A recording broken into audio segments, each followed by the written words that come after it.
let's commit this time to the Lord in prayer.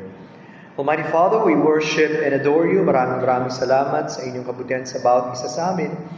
At salamat for the blessed opportunity to be with your people, to be able to pray, to be able to praise you through songs. At maraming salamat sapagkat muli may pagkakataon kami para alalahanin muli ang inyong pagdating at nawa maging sentro kayo ng anumang aming gagawin at anumang mga celebration even for this particular day at sa kapanahonang ito, Lord God. Thank you so much. We desire that you be exalted and magnified. In the Lord Jesus' name. Amen. So, since it's already Christmas Eve, ano nga ba mga ginagawa natin sa mga ganitong panahon? Baptist daw tayo eh. Diba? Maraming handaan, of course. For many, a popular tradition is our Noche Buena, syempre. Together with families, friends, those who are close to us. So it's a very good opportunity to be together, to share. Not just having a special meal, pero maaaring merong mga activities ang iba na ipin-prepare. Di ba? At hindi rin pauli later, a week after, yung tinatawag naman nating Medianoche for the coming New Year, of course. Thanking God for another year of His faithfulness to us. Now, I believe these are examples of good traditions. Bakit ko sinabi yun? Sapagkat wala naman tayo mababasa specifically in the Bible about this, pero wala din namang ipinagbabawal na hindi dapat gawin. Di ba? Kumbaga, sa ating damdamin, it is a good thing, lalo na kapag ito ay nakapagbibigay ng karangalan sa Diyos. If it is God-honoring, at alam natin sa pamamagitan nito, sa gitna ng ating mga pagdiriwang na itataas ang pangalan ng Panginoon, then that's a good thing to do and to continue on. Although alam naman din natin, sa gitna ng maraming pagdiriwang, merong mga nakakalimot ng totoong kahulugan nito, at yung iba, talagang iba yung kanilang klase na tinatawag na kasiyahan, puro pang sarili. But how do we know if a certain tradition is good to keep or not? Paano natin malaman kung mabuti ba yan o hindi? At dapat bang ituloy o medyo mag-pause muna at re-evaluate? Tama ba yan? Lalo kung matagal na nating ginagawa. So sa maikling pag-aaral na to, makita natin ano ang mga mabuting tradisyon, ang hindi magandang tradisyon, at lalong-lalo na ano ang pakinabang ng pagdiriwang ng Kapaskuhan. The good and bad traditions and the blessings of celebrating this Christmas. Una-muna, pansinin niyo po, sa mabuting mga tradisyon, sinasabi ni Apostle Paul, 2 Thessalonians chapter 2, verse number 15. 2 Thessalonians 2:15. Where the Apostle Paul says, "Therefore, brethren, stand fast and hold the traditions which ye have been taught, whether by word or our epistle." So, ang mga tradisyong binabanggit dito ni Apostle Paul ay yung mga katuruan na kanilang ibinigay, syempre galing sa Diyos, ibinigay nila sa pamamagitan ng pagtuturo, whether verbally, and later on, isinulat to become a part of Scriptures. Yun po yung mga tradisyon na yun at ipinagpatuloy ito ng mga sumunod sa kanila. Binabanggit din yung tradition sa 2 Thessalonians 3:6. Ito naman ay pagbibigay babala sa mga taong hindi sumusunod sa mga tradisyon na ibinigay ng mga apostles. Ang tawag nga niya, those people who are walking disorderly, magulo ang buhay, hindi ayon sa tradisyon na ibinigay ng mga apostol. Yung mga itinuro nila, hindi sinasapamuhay. Layon daw yun. So may mga traditions or teachings that have very great importance. Napakaalaga niya. Meron naman siguro sa iba, medyo light lang yan. And 1 Corinthians 11:2, pinupuri niya ang mga Corinthian believers. 1 Corinthians 11:2, sabi niya, "Now I praise you, brethren, that you remember me in all things and keep the traditions just as I delivered them to you. Ba't sila pinapapurihan ni Apostle Paul? Kasi naalala nila siya. So maganda pala pag inaalala natin yung lingkod ng Diyos, at sabi niya, iniingatan nila yung mga tradisyon o yung mga katuruan na ibinigay niya sa kanila. So, mahalaga yun. At yun din ang gusto ng Diyos, kaya naipasa sa kanila at sa atin para ipagpatuloy ang magagandang mga katuruan at mga tradisyon na ito. So, in other words, malalaman natin ang tradisyon ay mabuti kapag ito ay ayon sa salita ng Diyos, kapag ito ay nagbibigay parangal sa Diyos at sinusunod ang kautusan ng Panginoon. That would be considered to be good traditions.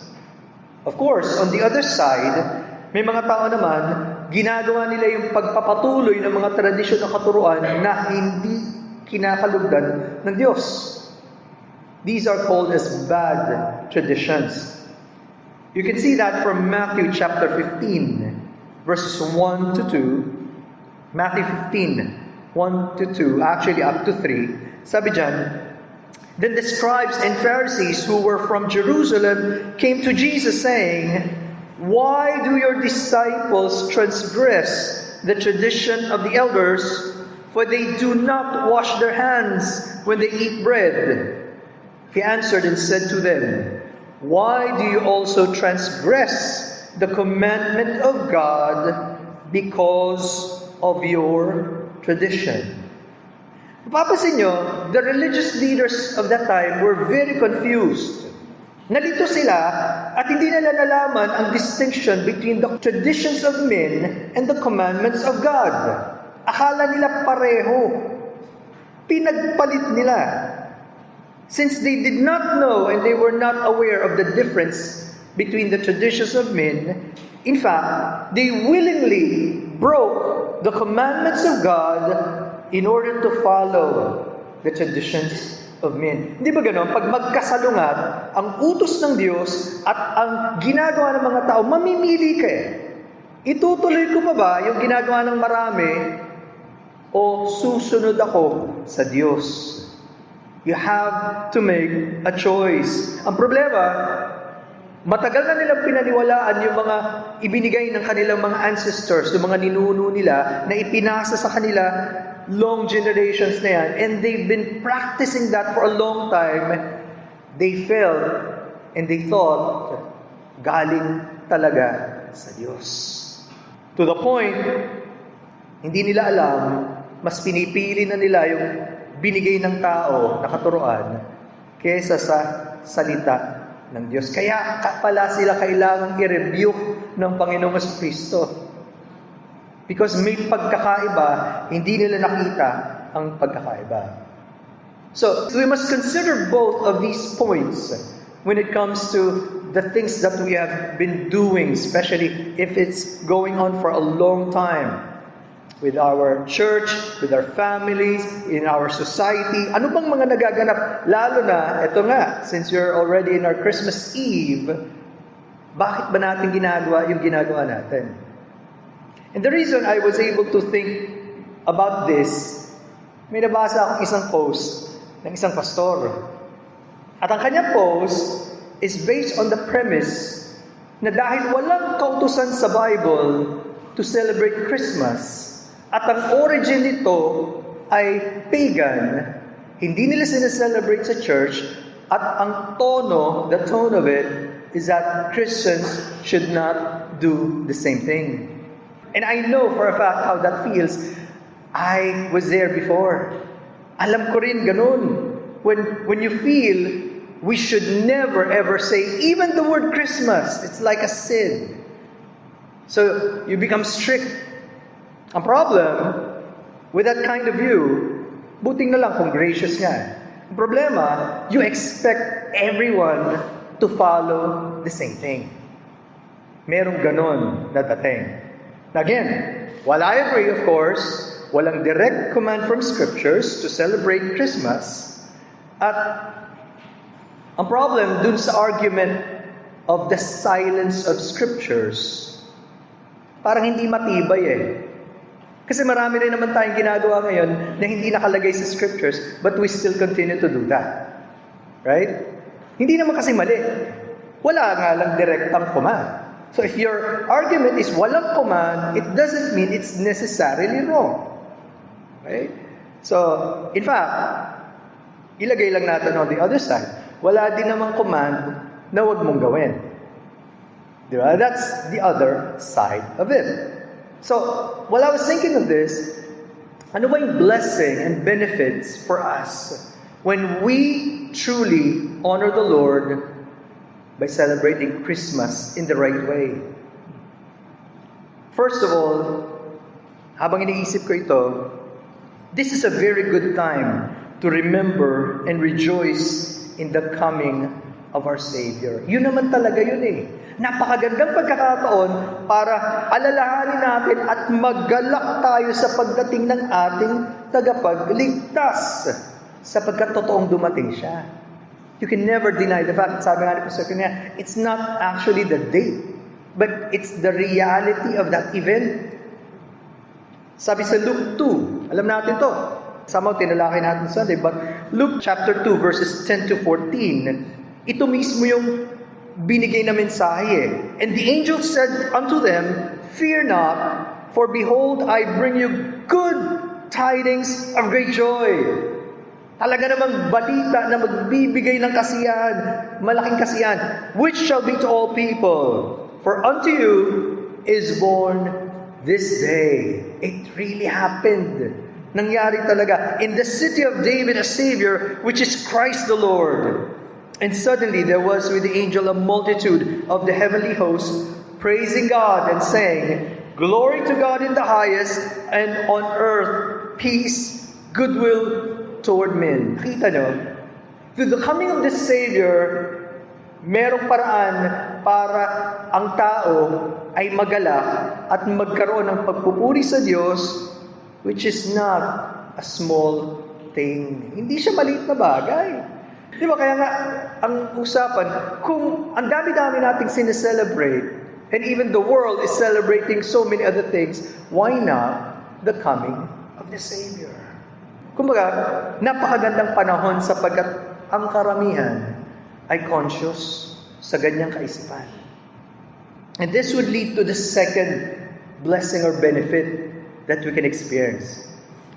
It's also a good time to tell others about the gospel message. Napakagandang panahon para sabihin sa mga tao ang mabuting balita na dumating na ang tagapagligtas. Because people are already aware. They already know there is such a thing as Christmas. It can be like a springboard para sa lahat ng mga nangyayari. You can even begin to pray before the meal or even share, ano ba nangyari sa panahon yun? Balikan. And then malay nyo, sila rin kausapin ng Panginoon at ma-realize, oo nga no, hindi lang pala yung taong-taong ginagawa ng karamihan. And that's where we can make a big difference during our celebrations. Sabi sa Matthew 1:21, "And she shall bring forth a son, thou shalt call his name Jesus, for he shall save his people from their sins." The very fact he's called Jesus means Savior. Meron siyang mga ililigtas. At napakasarap dahil kasama tayo sa kanyang mga niligtas, we have a great news to tell others. In fact, kung matatandaan nyo, nung sinabi yung mensaheng yun sa mga shepherds, immediately tumakbo sila para hanapin yung sinasabing ipinanganak na tagapagligtas. At pagkatapos nilang makita siya, sabi sa Luke 2:17 and 18, "Now when they had seen him, they made widely known the saying which was told them concerning this child." Hindi nila mapigilan na sabihin sa iba.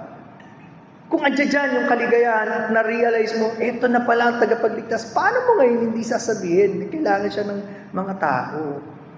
Kahit mga shepherds na ordinaryo mga tao, sinabi nila, kaagad. And notice the reaction of those na nakarinig. Sabi sa 18, and all those who heard it marveled at those things which were told them by the shepherds. Namangha din sila. I don't know kung ilan doon ang totoong kumilala sa tagapagligtas.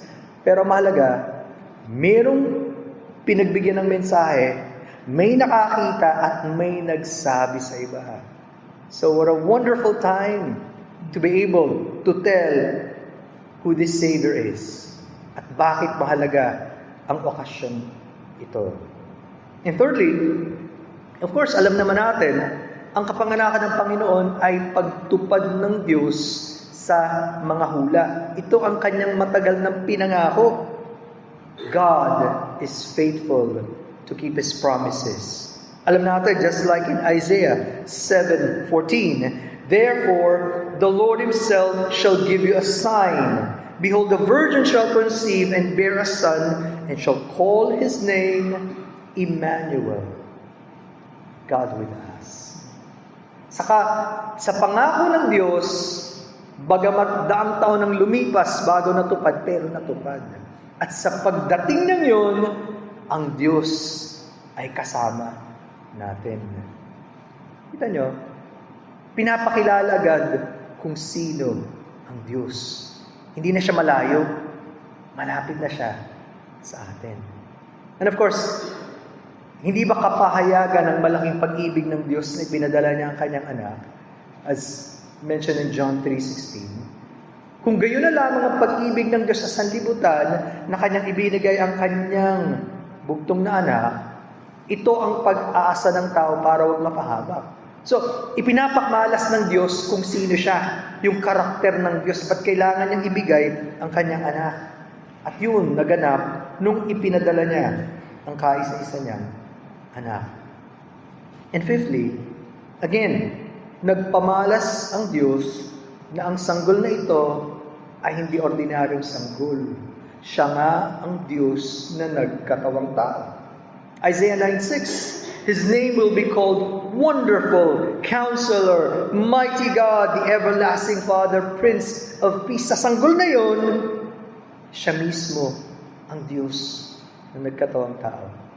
What a great Savior we have. At pwede ba natin makalimutan sa pagdating ng Panginoon yung kanyang pagpapakumbaba? Iniwanan yung karangyaan ng langit para magkatawang tao. Iset aside niya yung kanyang mga katangian bilang Diyos at nagpakababa siya. Di ba that's exactly the message of Philippians 2:5-8? Kaya ang encouragement ni Apostle Paul, have this mind among yourselves, which is yours in Christ Jesus. Anong klaseng kaisipan yun? Yung kanyang pagpapakumbaba. Sabi sa 6, who, though he was in the form of God, did not count equality with God a thing to be grasped. Hindi yun ang kanyang pinangawakan eh. Pero sinunod niya ang kanyang ama. At sabi sa 7, but emptied himself by taking the form of a servant, being born in the likeness of men, and being found in human form, he humbled himself by becoming obedient to the point of death, even the death on the cross. At pag tinuloy niyo pa sa 9-11, yung kanyang pagtataas, his exaltation, every knee would bow and every tongue shall confess that Jesus Christ is Lord. Hindi ba yun mismo yung buong ebanghelyo? Hindi magsisimula yun kung hindi ipinadala ng Diyos ang kanyang anak. So there's the message of His coming, pero hindi doon natatapos. Ba't kailangan niyang dumating? Sapagkat kailangan niyang ibigay ang kanyang buhay para sa ating katubusan. That encapsulates the gospel message. And you know, kapag napag-iisipan natin yung pagdating ng Panginoon, it can strengthen our faith and it can give us greater joy. Matpatitibay ang ating pananampalataya and hopefully, mas lalo tayong magalak. Bakit? Alam niyo ba, pagkatapos na naganap ang mga bagay na yon, anong ginawa ni Mary? Sabi sa Luke 2:19, but Mary kept all these things and pondered them in her heart. Gusto ko yung pagkakabanggit sa ESV. Sabi doon, but Mary treasured up all these things, pondering them in her heart. Para sa kanya, walang kabagay-bagay. Pinahalagahan niya yun. At kaya naman, habang imagine lumalaki ang Panginoong Kristo, siguro naisip niya, siya ang tagapagligtas. Diba? Nakakatulong sa atin to be able to have those times para lalo nating maisip ang Panginoon at kung sino siya, anong kanyang ginawa para sa atin, para sa katatagan natin to. Kaya nga, ang encouragement ni Apostle John, hindi lang sana sila, bagamat sila nakakita sa Panginoon, pero lahat daw, kung pupwede, makasama. 1 John 1, 3-4, that which you have seen and heard, we declare to you, that you also may have fellowship with us. And truly, our fellowship is with the Father and with His Son, Jesus Christ. And these things we write to you, that your joy may be full. Di ba? Kung nararanasan natin yun, ang sarap. Maranasan ng Diyos sa buhay natin. Hindi mo masarap kapag ka may iba rin? Sana kayo rin. Para maranasan niyo siya. Maranasan niyo ang kaligayahang dulot niya. Anong ibig sabihin baguhin ang buhay at mapatawad sa kasalanan. We have a great, great message. And of course, finally, if we are truly followers of the Lord, yung kanyang pagdating should encourage us to do the same thing. This is a time to show love, giving, and to serve others. Di ba ganun ang ating Panginoon? He was so generous, He gave Himself, He had compassion, kindness, at yung character ng Panginoon should be reflected upon us even during this season. Ephesians 5:2. And walk in love as Christ loved us and gave Himself for us, a fragrant offering and sacrifice to God. Ginawa niya eh. At lahat ng tagasunod ng Panginoon, we should also do the same thing to show that kind of love, that kind of sacrifice necessary. God can make the difference in our lives.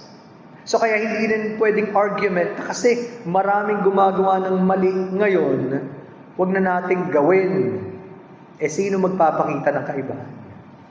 Diba? Kahit nga yung term na Christians, maraming gumagamit ng napaka-mababaw. Hindi ba yung mga totoong Kristiyano ang dapat magpakilala na pwede palang baguhin ng Diyos ang isa makasalanan katulad natin? God can make the difference in our lives so that people can see who He is. Yung liwanag niya, magliliwanag sa atin. So, again, since there's no biblical mandate to celebrate or not to celebrate, it can be done in many different ways. Pwede yung traditional style, o merong iba. Pero ang reminder sa atin sa Romans chapter 14 is, ito, dapat bawat isa sa atin to be convinced what God wants. Why? It tells us, one person considers one day more sacred than another considers every day alike. Each of them should be fully convinced in their own mind. Whoever regards one day as special does so to the Lord. Romans 14, 5-6. Kapag mahalaga yan para sa'yo dahil sa Panginoon, it must be God putting that in your heart and mind. Kung sa iba, sa kanila, they feel guilty if they do that, let it be. Pero walang sino man na pwede magsabing, ay, mas mababa kayo kasi kami, hindi kami nagse-celebrate. Or kami naman nagse-celebrate, kaya may kulang sa inyo. No. It should be depending on each person's faith and conviction. Pero ang gagawin natin again is to desire to honor God even in such a time as this. Nalaman ko rin, kahit pala yung mga Jews, even modern day Jews, meron silang tinatawag na celebration na Hanukkah, which is very similar daw sa Christmas. Bakit? Kasi parang feeling nila, baka naman kakaiba sila. sa mga Christians during Christmas time, they don't believe in Christmas, of course, because they don't believe in Christ. Pero they have the tradition to celebrate. May mga lights din, meron ding meal, but para sa kanila, that's the way they do it.